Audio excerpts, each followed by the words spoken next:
সমাজের রন্ধ্রে রন্ধ্রে দুর্নীতি, সেবার নামে চলছে প্রতারণা, রাজনীতির নামে অপরাজনীতি, আর সংস্কৃতির নামে অপসংস্কৃতি।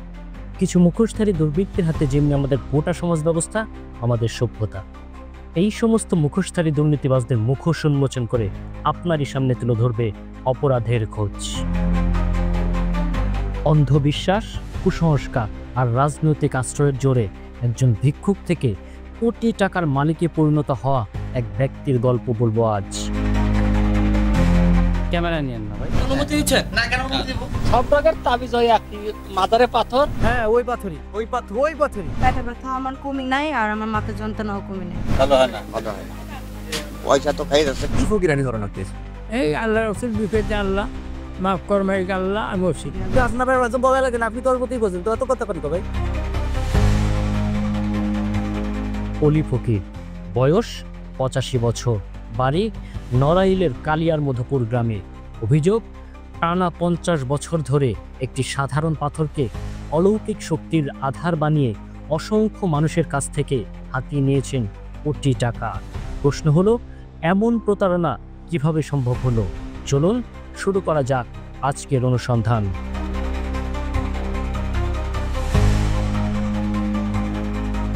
মধুপুর গ্রাম শান্ত, নিরিবিলি, কৃষিনির্ভর একটি জনপদ।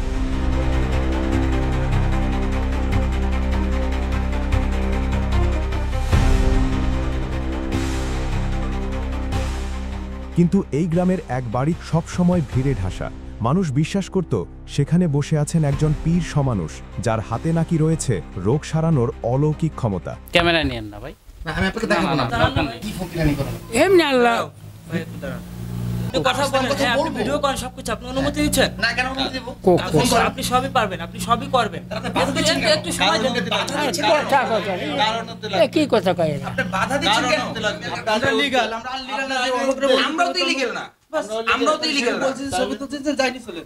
আমরা যাইনি তো। অনুমতি নিয়ে তারপর তো। কেন বাসার ভিতরে আসছেন? কি ফকিরানি ধরনের কেস? এই আল্লাহ রসুল বিপদে আল্লাহ মাফ করমাই আল্লাহ, আমি বলছি তিনি অলি ফকির, তার পরিচিতি অলি বাবা। একসময় যিনি ছিলেন ভিক্ষুক, তিনি এখন কোটি টাকার মালিক। বিভিন্ন দেশেতে বহুত দরিদ্র লোক আসে, তারা যদি উপকার যদি না হয় তারা আসে। বহুত মানুষ আসে। আল্লাহ দিলে ভালো হয়। জেনে ধরে, ভূতে ধরে, এই করে সেই করে এগুলো উনি ছাড়ায় কিরকম ভাবে ছাড়া আল্লাহ জানে। আর উনি অলি ফকির দাবি করতেন তার কাছে আছে একটি বিশেষ পাথর, সেই পাথরের ছোঁয়া লাগলে সব অসুখ ভালো হয়ে যায়। পাথর ঘষা পানি খেলেই দূর হয় অশান্তি, এমনটি সন্তান না হওয়ার সমস্যাও সমাধান হয়, এমন কথাই প্রচার করেছেন তিনি। মনে করেন আপনার পায়ে ব্যথা পাইছেন, আল্লাহর রহমতে কিছু জিনিস আছে পাথর, ওই যে জ্বালিয়ে দেয়, আর ওই গাছের ই দিয়ে কয়েক দিয়ে মারি দিলে ওটা ব্যবহার করে মনে আল্লাহ মাফ করে। আচ্ছা, বাচ্চা না হইলে বাচ্চা হওয়ার জন্য ওষুধ দেন না? এমনি দোয়া খায়ের করতে পারি। আচ্ছা, মাথা ব্যথা হইলে মাথা ব্যথার ওষুধ দেন না? ওই জ্বালিয়ে ফেলে দেয়। যারা কোনো পানি পড়া, কোনো তাবিজ কিছু দেন না? পানি পড়া দেয়। প্রথম দিকে নিতেন অল্প টাকা, কিন্তু ধীরে ধীরে ভক্তদের সংখ্যা বাড়ার সাথে সাথে দামও বাড়তে থাকে। তাবিজ, কবজ, ঝাড়ফুঁক আর পাথরের পানি সব মিলিয়ে প্রতিদিনের আয় হতো কয়েক হাজার টাকা। কখনো 500 টাকা, কখনো 30,000 টাকাও নিতেন রোগী বা অসহায় মানুষের কাছ থেকে। কি চূড়া করে পানি দেন? পানি আল্লাহর নামে দেয়, কোনো শুরু আল্লাহর নাম নিয়ে দিলি হয়ে যা। হ্যাঁ, আল্লাহর নামে দিলি হয়। আল্লাহ তো সব কিচ্ছু লাগে না, লাগে সেটা আমি করি। ওই যে পাথরটা দেখছেন না, ওই একটাই বাস। ওই পাথরটাই গুঁড়া করে দেয়। জি, এইরকম পাথর আপনারা কি অনেক আনেন? না, ওই যে অল্পটু নিয়েছি, এতটুকু পাইছি, অনেক তো পাবেন না আপনি। ওই জায়গায় যারা খাদেম আছে, আমি কি বল শোনেন, আপনি খাদেম আছে, আপনি ওই জায়গায় যে দেখেন, আপনি পাথরকে বিশ্বাস করা লাগবে না ভাই। এই পাথরটা ওনার দোয়ার, আমি বলি এক মিনিট, ওনার দোয়ার পাথর এটা। এটা ওনার দোয়ার পাথর? হ্যাঁ। সাবিরা এরকম কিছু রাখা যায় না। আপনার জানা নাই তাহলে? কার জানা নাই? আপনার। আপনি আমার একটু ভাই কাইন্ডলি বাগেরহাট যাইয়ে এটা যাচাই করে আসেন, দেখতে পাবেন বাগেরহাট। অলি ফকিরের প্রতারণার টার্গেট ছিল সমাজের সবচেয়ে অসহায় মানুষ, অভাবী কৃষক, নিরক্ষর নারী, সন্তানহীন দম্পতি, যারা সমাধান খুঁজে বেড়াতেন মরিয়া হয়ে। কেন আসছিলেন আপনার কাছে? আমি আসছিলাম পেটে ব্যথার জন্য আর মাথায় যন্ত্রণার জন্য। উনি কি কি কি কি আপনার সাথে মানে কি দিছে? আমাকে তাবিজ দিছে, পানি পরে দিছে, তেল পরা দিছে। পৌঁছে আপনার না। কত টাকা নিয়েছে? 2700 টাকা নিছে। 2700 টাকা কিভাবে নিলাম? তাবিজ, তেল, পানি, পরে পাকড় দিয়েছিলেন, তারপরে পেট দিলে গাঁট পিছিল। বাড়ি বন্ধু 5টা তাবিজ দিয়েছি, আর আপনার তাবিজ কবে দিয়ে আসে, তাই তো? জি এই সত্য হ্যাঁ, কিন্তু আমার তো পেটে ব্যথা আমার কমে নাই আর আমার মাথা যন্ত্রণাও কমে নাই। আল্লাহ তো মাফ করা মালিক আবার চেষ্টা করতে হবে, আল্লাহর নাম আবার দিতে হবে, আল্লাহ মাফ করা মালিক। কেউ যদি টাকা দিতে অস্বীকৃতি জানাতো তখন ভয় দেখাতেন টাকা না দিলে অশুভ লাগবে, রোগ সারবে না, সংসারে বিপদ আসবে। এই ভয় আর কুসংস্কারের সুযোগ নিয়েই টিকেছিলেন অলি ফকির। আপনি ফেমাস মানুষ কবিরাজের দিক দিয়ে, ফকিরের দিক দিয়ে, তো সেই কাছে আপনি কি কি চিকিৎসা দিয়ে থাকেন একটু বলবেন? এখন চিকিৎসা লোকের যে কোনো বিষয়ে আসে বুঝছেন, আল্লাহর নাম নিয়ে যে আল্লাহ মাফ করা মালিক এই শোনেন ভাই, এইখানে আপনি যে কোনো বিষয়ে যদি নিয়ত করে আসেন, মাফ করা মালিক আল্লাহ। নিয়ত কি নিয়ত করব সেটা আপনি জানেন। ওনার কাছে আসে, উনি যা দেয় যাই দিক, উনি যাই দেবে আল্লাহ মাফ করে, সেই ওসিলে উনি আসে ভাই, এইটুকু ব্যাস। টাকা নেন? হ্যাঁ, টাকার বিষয়টা আপনার, টাকার বিষয়টা কি অভিযোগ না? স্ট্রোকের রোগীর চিকিৎসা হয়? স্টকের রোগ হয় ভাই, ওনার চিকিৎসা করে না কেন? নিজে ওনার চিকিৎসা স্টক, ওনার স্টক, আপনারা বললেন হ্যাঁ 3 বার স্টক স্টক করছে, 3 বার স্টক করে কেউ বাঁচিতে হয় ভাই? ভাই 6 ভাই প্লিজ, না না ভুল এটা বেঁচে আপনার, থাকে না না থাকে এটা ভুল। আপনি দুনিয়ার উনি সম্পর্কে 3 বার স্টক করে বাইছে আচ্ছা, ভাই। আপনি কি পর্যন্ত পড়ালেখা করছেন? আমি হ্যাঁ 3 পর্যন্ত পড়ালেখা করে আপনি আমাকে দুনিয়া সম্পর্কে 100 বার ভাই কতটুকু জানেন ভাই? ভাই আপনি প্র্যাকটিক্যাল জিনিসটা বোঝেন? কয় ডিস্ট্রিক্ট করছেন আপনি? আমি অনেক আপনি সারা বাংলাদেশ ঘুরছেন, আমি 17টা কান্ট্রি ঘুরছি। ব্যাস, তাইতো আপনার অত বলা লাগে না, আপনি তো অল্পতেই বোঝেন, তো অত কথা কোন ভাই? তাহলে অল্পতে বুঝি আমার তো ওনাকে বলতে হবে। না, ওনার শরীর অসুস্থ, বলা লাগবে না, আমার সাথে বলেন। কিন্তু শুধু ভয় দেখিয়েই তিনি কিভাবে 50 বছর ধরে টিকে গেলেন, উত্তর লুকিয়ে আছে রাজনৈতিক আশ্রয়। স্থানীয় প্রভাবশালী আওয়ামী লীগ নেতা ও সাবেক চেয়ারম্যান হিরু মোল্লার ছত্রছায়ায় বহুবার ধরা পড়েও পার পেয়ে যান তিনি। ভণ্ডামির ব্যাপারে আমি জানি না, তবে আমার ইউনিয়নে তোর মধুপুর গ্রামে উনি বাস করে, অলি ফকির নামে আমি চিনি, এবং 9 নম্বর ওয়ার্ডে ওনার বাড়ি। উনি অনেকদিন ধরে উনি কবিরাজি করে এবং অনেক জায়গায় সুনাম শুনেছি। আবার কেউ কেউ হয়তো এলাকার লোকের কাছে আমি তেমন কোনো প্রতিক্রিয়া পাইনি। এলাকার লোক ভিড় করে এমনও কিছু জানি না, তো বাইরের লোকজন বেশি আসে, আসলে প্রতারিত হয় না কি তারা ভালো হচ্ছে এই জিনিসটা আমি ভালো ওকে বল না। তবে লোক উনি আছে এবং ট্রিটমেন্ট করে, এটি আমি জানি। দর্শক, একজন ভিক্ষুকের কোটি টাকার মালিক বনে যাওয়ার বিস্তারিত জানাবো একটি বিজ্ঞাপন বিরতির পর, সাথেই থাকুন। দর্শক, বিরতির পর আবারও স্বাগতম অপরাধের খোঁজে। এখন আমরা খুঁজে দেখব কিভাবে গড়ে উঠল অলি ফকিরের প্রতারণার সাম্রাজ্য। অলি ফকিরের শৈশব কেটেছে দারিদ্র্যের মধ্যে। তার বাবা তোবারেক মোল্লা ছিলেন দিনমজুর। অলি কখনো দিন মজুরি করেছেন, কখনো ভিক্ষা করেছেন, কিন্তু মোড় ঘুরে যায় যখন তিনি খানজাহান আলীর মাজার থেকে একটি পাথর নিয়ে আসেন। সেই পাথরকে তিনি প্রচার করেন এতে আছে অলৌকিক শক্তি। ওই যে পাথরটা দেখছেন না, ওই একটাই বাস, ওই পাথরটাই ঘোরা করে দেয়। জি, এইরকম পাথর আপনারা কি অনেক আনেন? না ওই যে অল্পটু নিয়েছে, এতটুকু পাইছি, অনেক তো পাবেন না আপনি। ওই জায়গায় যারা খাদেম আছে, আমি কি বল শোনেন, আপনি খাদেম আছে, আপনি ওই জায়গায় যে দেখেন পাথর কি আজ এখান থেকে বিক্রি করা হয়? জি না, আমরা এই পাথরগুলো ওভাবে আমরা বিক্রি করি না এবং কাউকে দিই না। আমাদের ময় মুরব্বী যারা এই তাবিজের ভিতরে এই পাথরগুলো দেয়, দিয়ে এখান থেকে মানুষ ভক্তি সহকারে নিয়ে ব্যবহার করে। আমরা কারো উদ্দেশ্যে পাথর দিই না, যে পাথরগুলা বাইরে কারো কাছে এগুলো বড় অঙ্কের টাকা দিয়ে বেচা কেনা করা হোক, এরম আমাদের এখান থেকে খাদেমদের কেউ দেয় না। প্রথমে মানুষ সন্দেহ করলেও ধীরে ধীরে বিশ্বাস জন্মে যায়। অলি সেই বিশ্বাসকে কাজে লাগিয়ে শুরু করেন চিকিৎসার নামে প্রতারণা। ওনার তো কবিরাজি শুরুই আলহামদুলিল্লাহ, প্রথমে আলহামদুলিল্লাহ ওই যে পাগেরা যায়, ওই পাগেরাটার ওই মাথারে দুই দিয়ে উনি কবিরাজি, মাথারে পাথর, ওই মাথারে গুড়ি টুড়ি ধুলি, ওনার এক সব রোগের তাবিজ ওই একটাই পাচ্ছ, একটাই নয় একই। দেখলে একজন ভালো হয়, এটা ততই পারে সবাই, কিন্তু আপনারা শতটা দিন না ভালো হয় না, ভালো হয়। মানুষ হাসপাতালে যেতে ভয় পেত, ডাক্তার দেখাতে অনীহা ছিল, তখন তারা ছুটে যেত অলির কাছে। তিনি দিতেন পাথর ঘষা পানি, তাবিজ কবচ। প্রতিদিন তার বাড়ির সামনে শত শত মানুষ, কেউ অসুস্থ সন্তান নিয়ে এসেছে, কেউ সংসারের শান্তি ফেরাতে, কেউ আবার সন্তান কামনায়। জেনে ধরে ভূতে ধরে এই করে সেই করে এগুলো উনি ছাড়ায় কিরম ভাবে ছাড়া আল্লাহ জানার উনি দা। আচ্ছা, এই পর্যন্ত মানে এলাকার লোক এমন উপকার পাইছে? লোকে অবশ্যই উপকার পায়, কিন্তু কিছু লোকে পায় না, তাই না? সবাই তো আর বলে না। আচ্ছা, লোকসান হয়েছে অগণিত মানুষের। কেউ গরু বিক্রি করেছে, কেউ জমি বন্ধক দিয়েছে, কেউ ঋণ করেছে অলি ফকিরের হাতে টাকা তুলতে। টাকা নাই, টাকা নির্ধারিত নয়, বিভিন্ন বিভিন্ন রকমের কেমন কত টাকা? 100, 200, 500, 2, 4, 5 হাজার। ভিতর 5,000 লোক বুঝিয়া ও লোক আমার আমরা জায়গার লোক আমার কেস্তি অনেক কথা নেতা কষ্ট এনে আপনার আমার কেস্তি নেনে 500 টাকা টাকার কথা বলতে বলবো না টাকার একটা আমি শুনছি যে গরিবদের কাছে তো কম নাই যারা পোশাক আদি অমত্ত দেখে সেভাবে টাকাটা নিচ্ছে 2000 5000 10000 5000 2200 এভাবেই ধীরে ধীরে ভিক্ষুক থেকে কোটি টাকার মালিকে পরিণত হন তিনি। তার 7 ছেলেকে দিয়েছেন আলিশান বাড়ি, বাজারে জমি কিনে দালান করেছেন, গ্রামে দাঁড়িয়ে আছে প্রতারণার অর্থে গড়া বিশাল সম্পত্তি। আপনার বিষয়ে হাজার হাজার অভিযোগ। তাই জি, আপনি কি জানেন সেটা?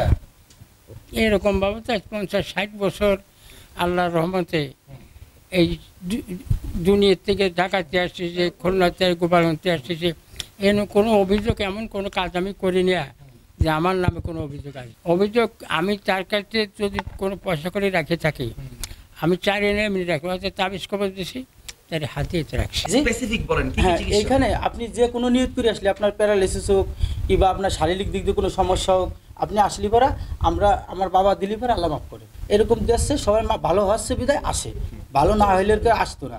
আর আমরা কেউ বাড়ি থেকে ডাইকো আনি, আপনারা আসেন কি মাইকিং কি আপনাদের মধ্যে প্রচার করিনি, কি কইছি বলছেন? লাইসেন্স নেই, কিন্তু আমরা এরকম 50-60 বছর ধরে করতেছি। না, এটা জানি না। দর্শক কি ভাবছেন, অলি ফকিরের প্রতারণা কি এখানেই শেষ, না এর পেছনে লুকিয়ে আছে আরো গভীর কাহিনী? বিস্তারিত জানাবো আরো একটি বিজ্ঞাপন বিরতির পর, সাথেই থাকুন।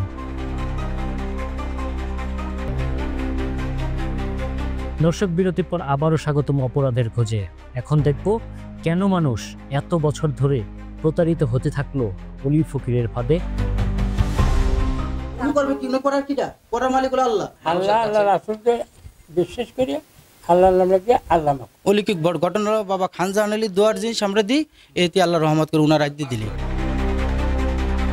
একটি সাধারণ পাথর আর মানুষের অন্ধবিশ্বাসের উপর দাঁড়িয়ে গড়ে উঠেছিল অলি ফকিরের প্রতারণার সাম্রাজ্য। আমার কি কি অসুখ আছে? আপনার উনি কি আল্লাহ তাআলা আপনার কি হয়েছে বলি দেবে, আমি আপনার বলতে হবে, বলার পরে উনার দিতে উনি যা দেয় তা নিতে হবে, আল্লাহ মাফ করবে বাস।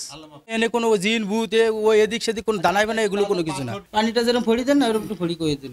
বিসমিল্লাহির রহমানির রহিম। আল্লাহ তুমি রহিম রহমান, তুমি দয়া সকল আলিমুল গায়ব, जिन्हें सब हजरत मदीना शरीफ तुम्हारे वाक्य सत्य, तुम्हारे कुरान सत्य, बड़ा फिर अब्दुल कादिर जिलानी बागदाद शरीफ तुम्हारे वाक्य सत्य, तुम्हारे कुरान सत्य, खाजा मेरी सृष्टि रहमत रहते आदमी से तुम्हारे वाक्य सत्य, तुम्हारे कुरान सत्य।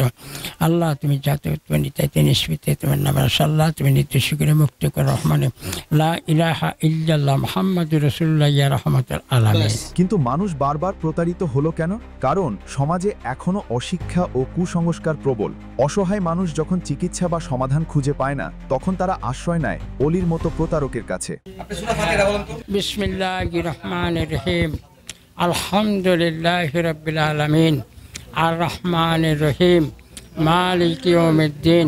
আপনাদের তিন আয়াতে কতটুকু ভুল আছে আপনি কি জানেন? যা আপনার তিনটা আয়াতে কতটুকু ভুল আছে আপনি জানেন? থাকতে পারে। উনি মুরব্বী হয়ে গেছে, উনি ধরে এই জিনিসটা এখানে ধরে দিতে পারেন, ওনার সেইটুক নেই। এটা একটা খেদমতের প্রতিষ্ঠান, এটা আমরা 50-60 বছর ধরে এরকম আমার বাবা করতেছে।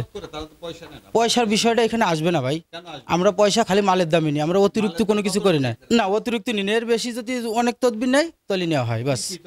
ওই যে নিজের শারীরিক বিষয়, হ্যাঁ শারীরিক যে কোনো বিষয় আসলে আল্লাহ মাফ করে ভাই, নিয়ত করি জি যে কোনো বিষয় আসলে। হ্যাঁ 100 বার দরকার ডাক্তার, সবাই দ্বারাই যে ওনার দ্বারাই যে সবাই ভালো হবে এটা তো না ভাই, ওনা সবাই তো আর ভালো হবে না। উনাকে ডাক্তার দেখাচ্ছি, উনি তো এখন ওই 3 বারে স্ট্রোক করেছে, তারপর তো আলহামদুলিল্লাহ 110 বছর বয়স হয়েছে না, তাও এখনো বসে রয়েছে, বোঝেন না ভাই এটুকুই। অলি জানতেন মানুষ ভয় পেলে টাকা দেবে, বিশ্বাস করলে আরও দেবে। এই মনস্তত্ত্বকে কাজে লাগিয়েই তিনি টানা অর্ধ শতাব্দী ব্যবসা চালিয়েছেন। আমি 4 এনে এমনি রাখি, হয়তো তাবিজ কবজ দিছি তার হাতে এতে রাখছি। তাবিজে কি লেখেন আপনি? একটা সূরা ফাতিহা ঠিক নেই না, আমি ওইসব জিনিস নেই বুঝছেন। জাফরান কালি ইউজ করেন না, ওলি আল্লাহর নাম নিয়ে। আরে ওলিয়া ওলিয়ার আর নাম বেচেন না, আল্লাহ রাসূল কিন্তু বিক্রি করে দিয়েছেন। আউলিয়ারা বেচেন কি করবেন? আমি আপনাকে জিজ্ঞেস করছি, আপনি জাফরান কালি ইউজ করেন? না, জাফরান কালি ইউজ না করলে তাবিজে কোনো কাজ হয়? এর কোনো অভিযোগ এমন কোনো কাজ আমি করি না যে আমার নামে কোনো অভিযোগ আছে। আপনি আল্লাহ রাসূলের নাম বিক্রি করছেন? আল্লাহ তো মাফ করা মালিক। অবশ্যই। আপনি কি জানেন না যে আপনার সূরা কারা সহিশুদ্ধ হতে হবে নামাজ পড়তে হলে? ভুল হতে পারে। সূরা ফাতিহাই ঠিক নাই, আপনি কিসের ফকির? না তো একটা ভুল হতে পারে। আগে নিত 15 টাকা, আমি শুনছি আমার দাদার কাছে 500 নিত, 1 টাকা নিত, এখন বর্তমান 220 টাকা রেট। এনার একটা ফিক্স আছে যে একটা রোগ, যে কোনো একটা রোগ আপনি এটা ওসিলা আপনার নিয়ত করে আসছেন যে আপনার এই রোগ ওসিলায় আপনি এখানে আসছেন, তার কাছে দরবারে কইছেন আপনার ওই এক রোগের ইসে দিলে ওই 220 টাকায় রেট, এর বাড়তি কোনো টাকা নেই। এ সময় প্রশাসন চেষ্টাও করেছে, কয়েকবার স্থানীয়ভাবে অভিযোগ উঠেছে, কিন্তু রাজনৈতিক ছত্রছায়া তাকে রক্ষা করেছে বারবার। আমার বাবা মনে পড়িই নেই, না লেখাপড়াই করিনি, উনি ওনার নামও নিজে লিখতে পারে না। তাহলে তাবিজে কি লেখে? তাবিজে কোনো কিছু লেখেন, আপনি একটা তাবিজে যদি লেখানো দেখাতে পারেন তারপরে বলেন। আপনি এই যে বললাম পাথর ভাই, বারে বারে একটা প্রশ্ন করলে হবে? আমি কি হ্যাঁ ওই পাথরই, ওই পাথরই, ওটা কোনো বিষয় না ভাই, আমরা লিগাল।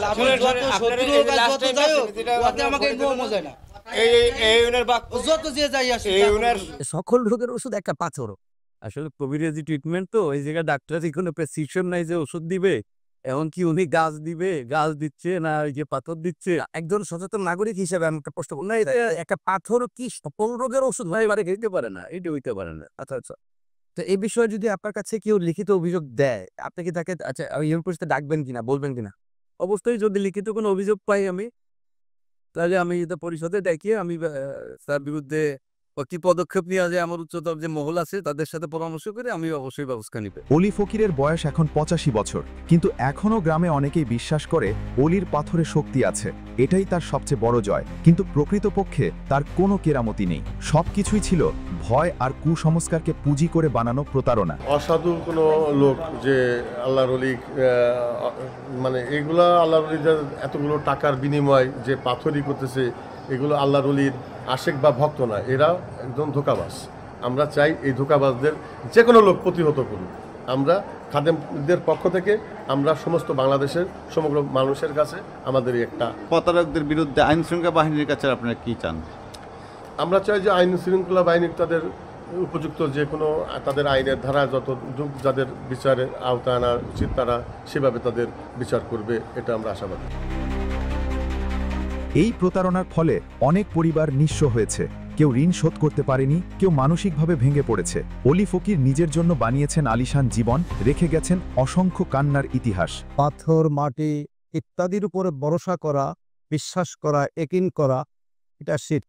মুসলমান কখনো গাছ, মাছ, তাবিজ, পাথর ইত্যাদির উপরে ভরসা করতে পারেন। তাবিজের কোনো ক্ষমতা নাই, পাথরের কোনো ক্ষমতা নাই, গাছের কোনো ক্ষমতা নাই, মাছের কোনো ক্ষমতা নাই, নদীর কোনো ক্ষমতা নাই, সব ক্ষমতা আল্লাহ তাআলা। যারা এরকম বিশ্বাস নিয়ে যাবে যে এই ফকিরের কাছে গেলে বা এরকম ভণ্ড কোনো পীরের কাছে গেলে আমাদেরকে বাচ্চা দিতে পারবে, তাদের পক্ষ থেকে যেই তদবির তামাক করা হবে, তাবিজ করা হবে, এর মাধ্যমে বাচ্চা হবে, এই বিশ্বাস নিয়ে কেউ গেলে সেও কাফের হয়ে যায়, সেও মুশরিক। পৃথিবীর কেউ তো বাচ্চা দেওয়ার মালিক না, কেউ সন্তান দেওয়ার মালিক না। সে যেইগুলো তন্ত্রমন্ত্র বা সেই যে পাথর ইত্যাদি দিয়ে মানুষকে একটা ধোঁকা দিচ্ছে, বোকা বানাচ্ছে, যারা যাচ্ছে এরা বোকামি করতেছে এবং ইমান হারা হয়ে ফিরে আসতেছে। যাদের ইমান আছে, ইমানি দায়িত্ব হিসেবে এগুলো প্রতিরোধ করা আমাদের সকলের দায়িত্ব। দর্শক, একটি সাধারণ পাথরকে অলৌকিক সাজিয়ে কিভাবে অসংখ্য মানুষকে প্রতারণার শিকার করা হয়েছে। এরকম অলি ফকিরের গল্প শুধু একটাই নয়, বরং আমাদের সমাজে অশিক্ষা আর কুসংস্কারের প্রতিচ্ছবি। মনে রাখবেন, আসল শক্তি কোনো পাথরে নেই, আমাদের জ্ঞান, সচেতনতা আর বিজ্ঞানের উপর আস্থা রাখতেই আছে মুক্তি। আপনার অনুসন্ধানী মনের পর্দা খোলা রাখুন, তথ্য ও ভিডিও দিয়ে আমাদের সহযোগিতা করুন। আপনার দেয়া তথ্য ও ভিডিও আমাদের অনুসন্ধানকে আরও সহজ করবে। আগামী পর্বে আবারও হাজির হব নতুন কোনো অনুসন্ধান নিয়ে। ততক্ষণ পর্যন্ত সাথেই থাকুন। খোদা হাফেজ।